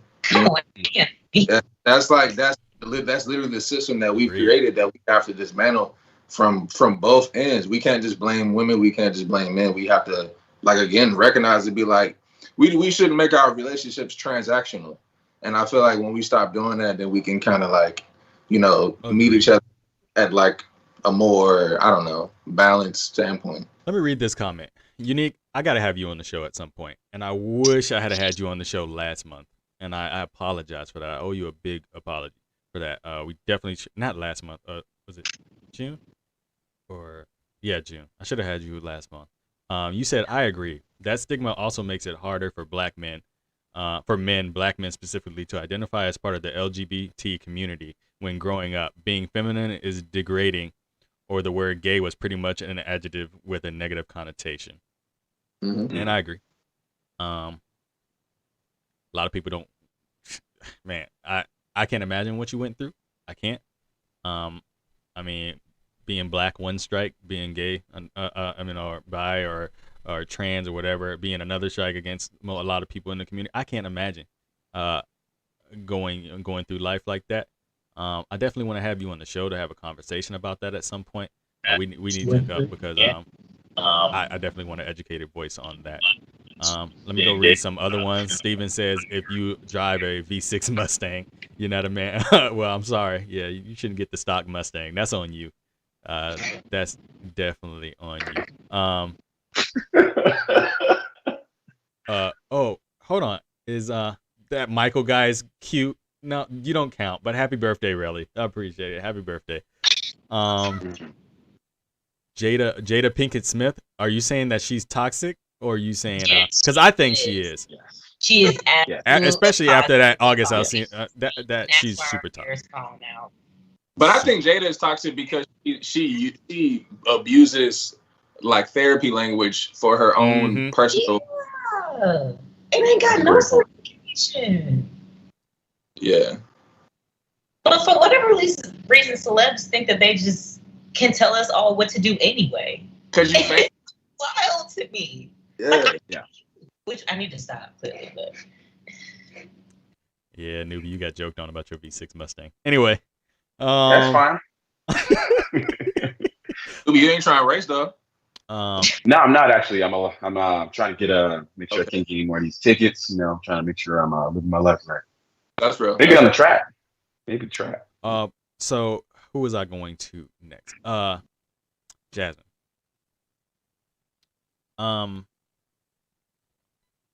Would you say, looking for a man, that you want a sensitive man? Would you prefer a man that's sensitive, or just a man that can manage his own emotions? Because I think those are two different things. One being they're very two different things. For me, I would say a man that is able to manage his emotions, be able to actually express them, because I'm a very sensitive person, and very two sensitive people together do not match. It is a very toxic situation. I've had that before, and that's not good for either person. So for me, I would rather be in a relationship with someone who is in tune with their emotions, is able to express them, but we both can't be sitting there crying. I'm sorry, I can't do it. That drives me crazy. Let me go. All right, let me go. But that's just me, because I am already a very sensitive person. I'm gonna cry regardless. I'm gonna cry if I'm sad, happy, if I'm pissed off. You can't help it. Right, I can't help it. As hard as I try, it's like the tears are going to come. So both of us can't be sitting there, tears falling down our face, snot and shit. Like, so there has to be some type of balance. Like I can't have it. I'm gonna get the fellas next, but I want to go to Janelle. You're married. You have a child. Is Trevor sensitive in any way, or is he kind of a, when I'm feeling bad, I'm gonna let you know I'm feeling bad, and I'm gonna deal with it myself, like kind of guy? I don't know if I'm gonna get in trouble for answering this question. It's fine. We didn't get our Trevor cameo today anyway. I'll be honest. So I'll say this. We balance each other out when it comes to that, because I am very emotional. Just like Jasmine said, like, I'll just cry. And I'll be telling Trevor, he'll be like, what's wrong? And I'm like, nothing. I don't know. Like, I just will cry. And when we first met, he was the complete opposite. He was very like, I don't even show my emotions. Like, y'all know my husband has a big chest. Like, he just very like, I'm a man. As we continued our marriage, and you're living with someone, you've dedicated your life to this person, we were able to go through therapy a few times together. And we constantly find ways to like keep our communication and our learning of one another going. So I've learned how to kind of sort of manage my emotions. And he has like opened up in a way to me that it's honestly like an honor, like to be able to just be told, like, just the way he talks to me, and the way that we communicate, has been amazing. We actually, and I highly suggest that couples should do this. We did the Myers-Briggs test the other night, and we've been talking about it for like days. But just, yeah, it started out completely opposite, but we're learning and loving. Okay. You went the safe route. That's fine. He ain't in here. That's fine. I saw what you did there. Good job. Marriage good for another 5 years. I like it. Michael. Take the cute comment back. Michael. I'm not gonna get you in any trouble. But Now go ahead. do you feel? No, go ahead. And I know she's there. Um, do you feel that you have? I feel like sometimes men lack. We don't lack it, but we fear what will come of us being vulnerable. Sometimes, when it comes to being in relationships, we fear like how we will be perceived. Would that be perceived as weakness? Do you feel like women, and not trying to make a huge generalization though, do you feel like we aren't offered the space to be vulnerable from women? I would say, like you said, I don't want to generalize, but I don't know. I think it really depends. I think definitely in some past relationships, I can already sense, these are the expectations that are, kind of laid out for me, and I kind of have to keep into this box. But no, current relationship, I think I'm pretty vocal. If somebody says something or she does something I don't like, I'm pretty quick to say, hey, I don't like that, don't appreciate that. This is how it made me feel. And we can talk about it, take it or leave it. But no, I agree. I think there is some times where, like we've been talking about, you're just kind of stuck in that box. And for a man to say, hey, you hurt my feelings when you did X, Y, Z, may be interpreted as like you said, weakness. But I think we're working on it. I think our generation's doing a little bit better on being a little bit more vocal, being a little bit more honest, being upfront. I can't sit on my emotion. Anthony, I think you said it earlier, just you feel a certain way, you just come out and let people, digest it for what it is. And I've actually had to, work in my relationship on my delivery and how I express, because, I may be validated in how I feel, but if the vessel for the message wasn't worded, as accurately or as effectively as it should have, then it's counterproductive. So, Yeah, the best. Well, I'm gonna send that vessel on over to Anthony, and Anthony, you answer the same question for me. Can you ask the question again? Do I feel safe being vulnerable with women? Do you feel safe? Like, and that I'm not saying safe like in a danger like way. I'm Yeah. saying safe like emotionally secure. I think it depends on the person, and I think that'll be very apparent when you meet the woman, person, whoever, because I mean, we all know there's shorties out there to be like, something don't sit right with me about a man going to brunch, and grab like, some women think men just supposed to pay bills and die, you know what I'm saying? For real. And I think the shorties that are like that, you'll be able to tell right away. So I think it's more just like, look, I need somebody who is emotionally intelligent, who has a modern way of thinking, who is more progressive. So that's what I'm gonna go for. You know what I'm saying? And I'm gonna just try to avoid the, people who are just a little bit more old fashioned or different from my style of doing relationships. Okay. Jasmine, do you think there's been times in your life, and if you want to give an example, you can, where you have like made it not so okay for a man to show his feelings, and have you identified that in yourself? Like, are there things you identify in yourself that you say maybe aren't as conducive into helping a man feel comfortable in doing that? No. Because I am that person that is constantly trying to pull that information out of you. I don't like people holding in their emotions. I've had to work on that myself. For me, I need for you to be able to be vulnerable with me, because if you're hiding things or holding things in, then I'm the type of person I start to overthink. So now there's something else going on to where you aren't opening up to me, but you might be opening it up to XYZ. And I've had that happen to me way too many times. So for me, I want you to be open with me. I want you to be comfortable enough with me to say, hey, Jazz, I'm feeling X, Y, and Z.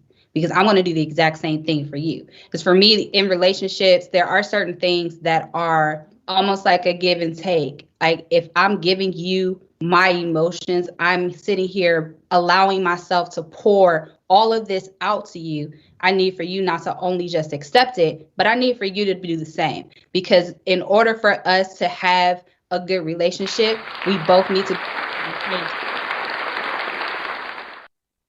So, and I mean, with my experiences with men, I'm gonna be transparent. I have a bad track record with men. I don't know what it is. I attract assholes. I do. I attract assholes.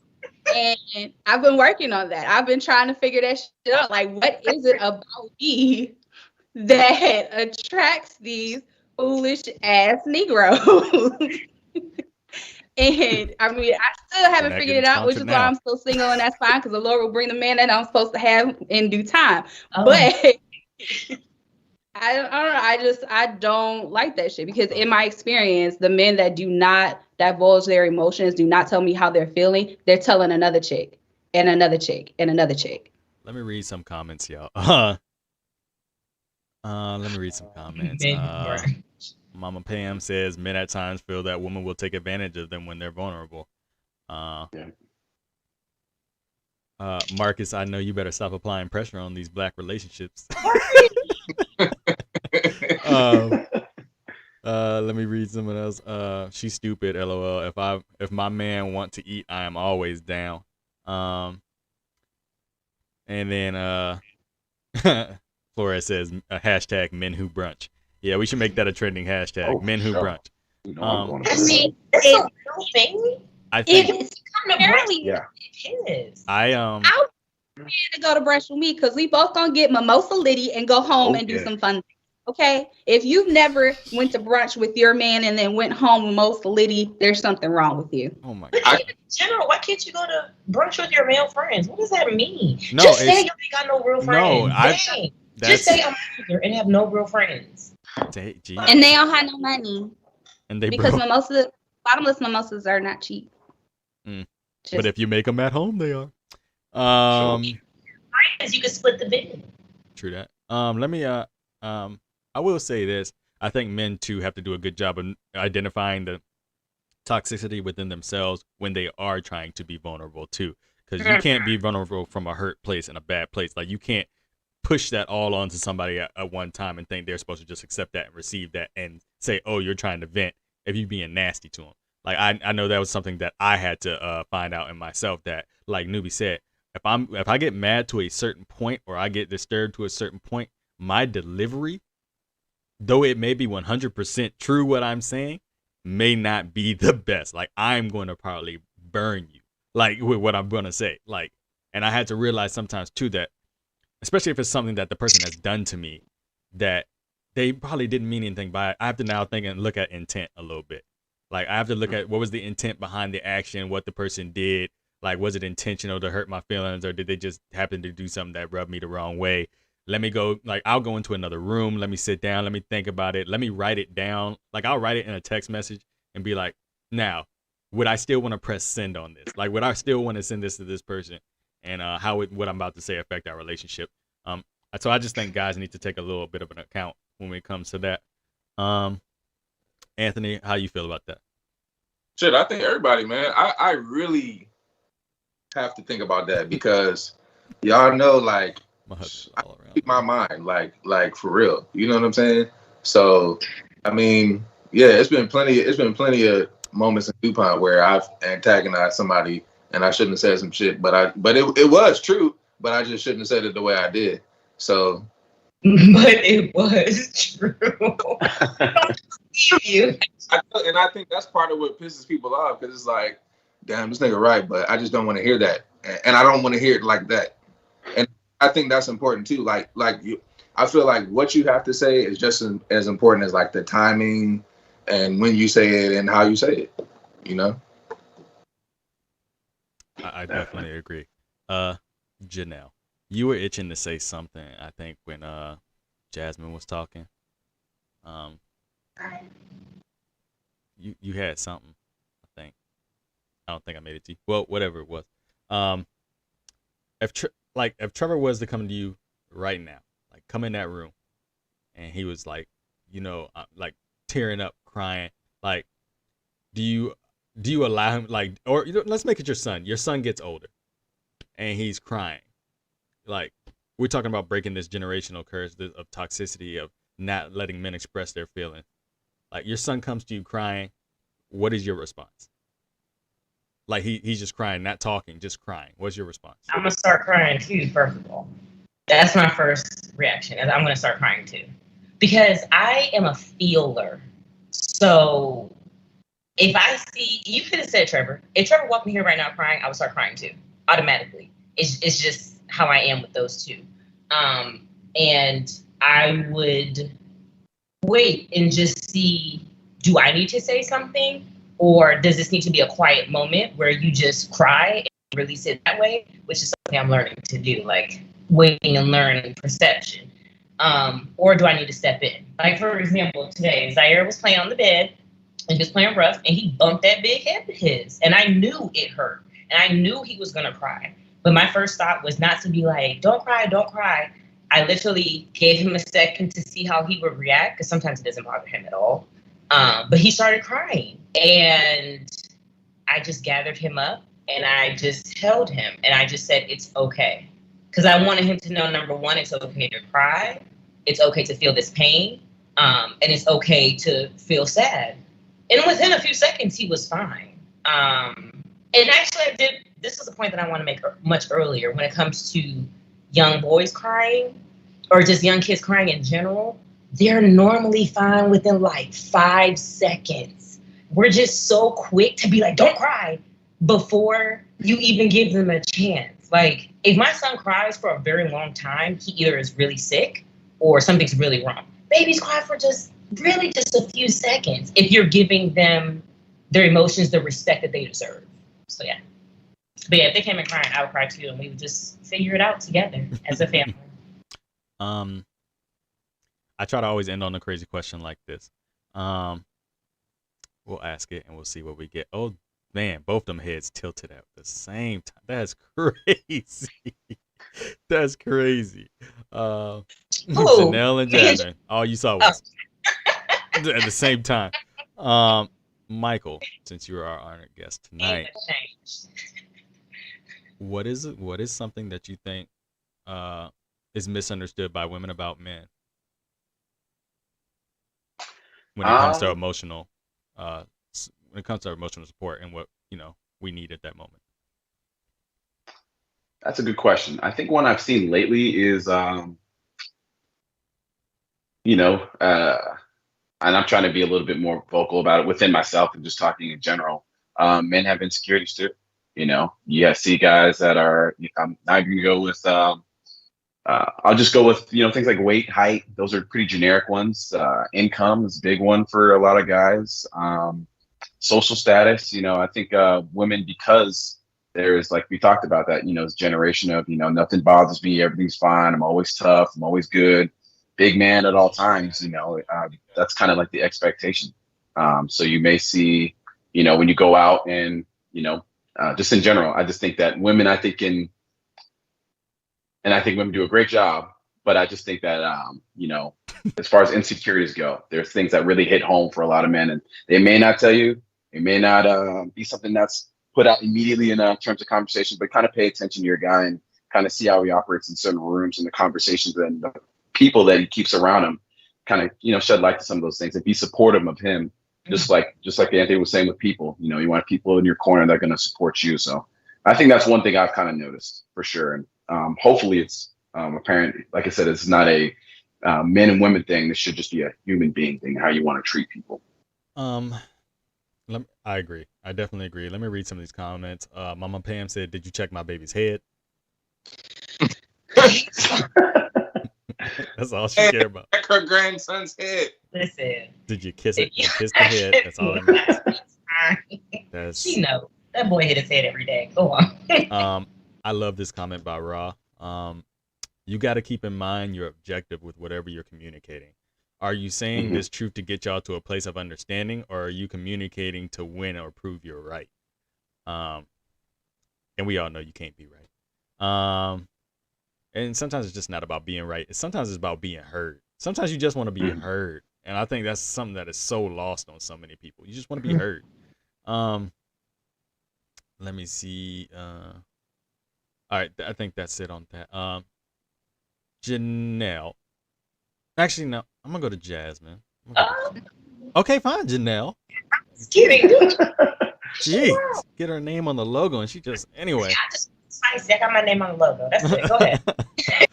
All right. Let me read this one. To be fair, we're human. If you say something in a way that perceives as you trying to hurt me instinctually, I'm going to get defensive. Coming up in a household that wasn't necessarily emotionally aware, certain things trigger me to defend myself. Absolutely agree. How you say it is almost as important as what you say, and maybe sometimes more important. Jasmine. Huh. Since you said yourself you have a bad track record, what do you think men fail to understand about women? Like when it comes to this issue about us trying to be vulnerable and how we try to come to y'all. Oh, she quiet now. Ooh. Let me digest this message. Okay. What women don't understand about men, right? No, what what you're you asking. think that we don't understand about women when it comes to when we try to come to you with our feelings, and like what do we need to understand about how we come to you? Janelle is mouthing this. I see but it. I'm ignoring it. But no, honestly, it's that every woman is not going to react the same. Because you have some women out here that'll literally tear a man down if he is trying to express any type of feelings to them. And so they continue to have that so many times to where now they're like, I don't even want to say shit to this woman because I'm going to get the same response that I did from this other chick. And it's honestly, it's disheartening because it's like, yo, you really out here telling this man that you don't want him to be vulnerable, and then in the next breath you want a man to do this, and that. Like it don't make no sense, to be quite honest. But yeah, I mean, for that, every woman is not gonna react the same, just like every man is not gonna react the same. We have to start conditioning ourselves to stop bringing what we had in a past relationship to a new one, because everybody's not gonna treat you the same. Amen. Yes. Rod told Anthony to put his eyebrows down. That's crazy. That's wild. I always, you know what I'm saying? That's crazy. No, just don't hate on my brows. Between Janelle and Anthony, which one of you would like the last word? He defers to you, Janelle. Janelle, I'm going to ask you the same question since you were mouthing anyway. The same question I asked Jasmine. Go for it. What was it? What do I think men don't understand about women? Is that the question? Well, yeah, about how you'll receive when we come to you out of, in our hour of need, emotional need. So hard. I feel like that's not a fair question for me.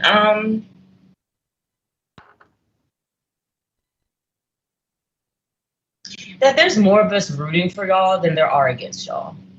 There are way more of us really in your corner, rooting for y'all, wanting to like support y'all, and we hold y'all as our kings. And I think that because you see more